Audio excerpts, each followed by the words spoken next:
Chords of the Ascendant by Cherese A. Vines. Copyright 2015 by Cherese A. Vines. Read by Rodney Lyons. 1. Present day, May. Waterford Convention Center, Eastern Massachusetts.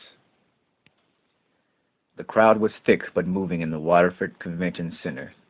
Several dozen booths faced a raised stage in a semicircle formation. A special speaker was going to be at the gathering.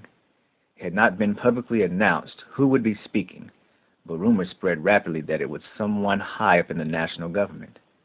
Some had speculated that it was the Senate or House Majority Leader or even a White House cabinet member. Everyone was excited.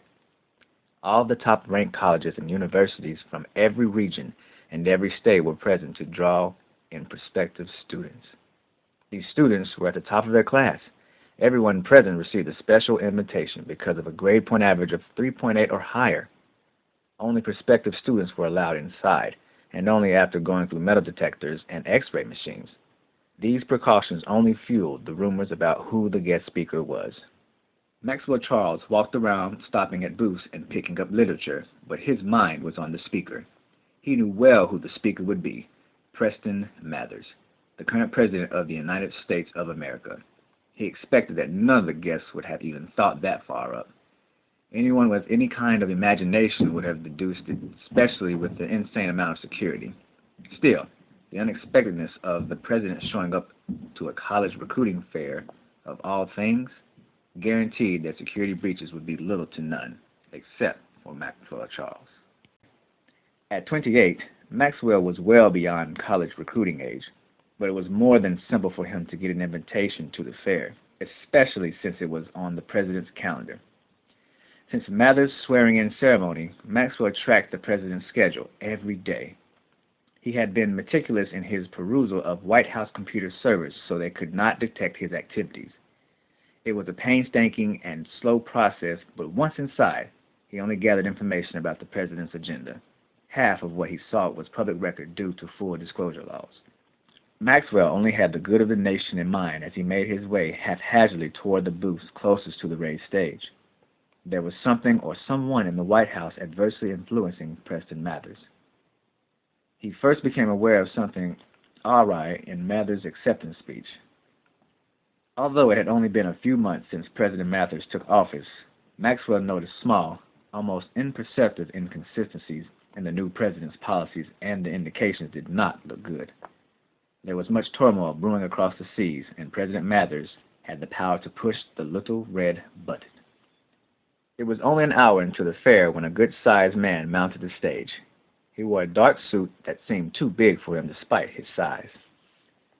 "Excuse me," he called, tapping the microphone. The feedback echoed loudly throughout the convention center. The loud buzzing in the enormous room changed to a slight hum. "Ladies and gentlemen, thank you for attending this monumental event."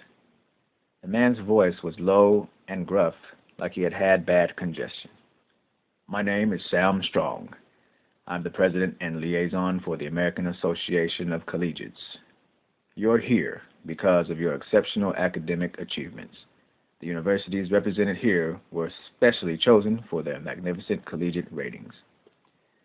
We at the ACAAC hope that this pairing will create lifelong partnerships that will propel our nation into a new age of achievement in worldwide business, science, among many others." Much of the crowd had not moved toward the platform as Sam Strong continued talking about basically beating the world at large with superior brain power. Maxwell stopped listening as he watched several men in dark suits take up strategic positions at the base of the raised stage. Although Maxwell anticipated the Secret Service's presence, he had not expected them in such numbers in the crowd. He turned and headed toward the coffee and concessions table.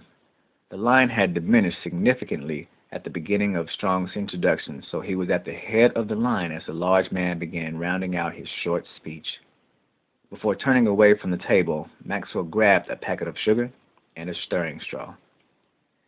"We are fortunate enough to have a very special guest here with us this afternoon," Strong was saying as Maxwell made his way back to the stage and positioned himself slightly to the left of the microphone.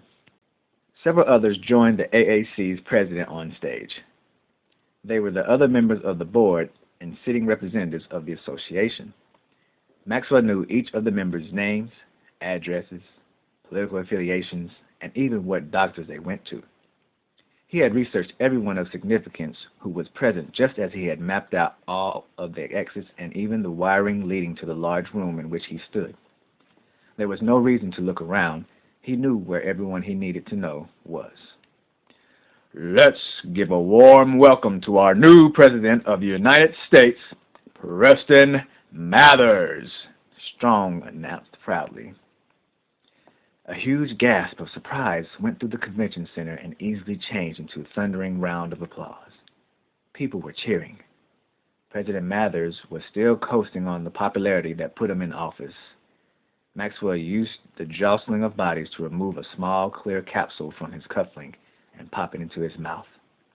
Then he took a swig of his coffee and placed his stirring straw between his lips. President Mathers entered the stage from a back staircase with only 2 other men accompanying him. Preston M. Mathers had just made 60 years old and didn't look much older. His brown hair shone tawny as the first signs of gray started to intermingle with them. He smiled and waved as he made his way from the right side of the stage to the left and then back to the microphone where a podium had just been brought out.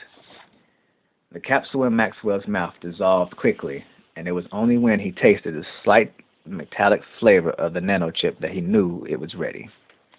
Using his tongue slowly and carefully, he maneuvered the chip into the small tube of the stirring straw. He would have rather used a cigarette projector that he created for launching the chip, but the fair being indoors had nixed that idea. He could not bring anything inside with him without it being detected, so the stirring straw was his best bet. However, it was a risk. The crowd around him laughed at something, and he chuckled automatically, being careful not to bite down on the straw in his mouth. He quickly calculated the projectile range and moved carefully, but swiftly, farther to his left and deeper into the crowd. He positioned himself between 2 women who were at least 6 inches shorter than his 6 feet. Looking left and right, he made sure that the people standing around were engrossed in President Mathers' speech, and then he concentrated on the president's words. Maxwell knew the speech by heart and knew which parts were supposed to elicit laughter. That was when he planned to launch the chip.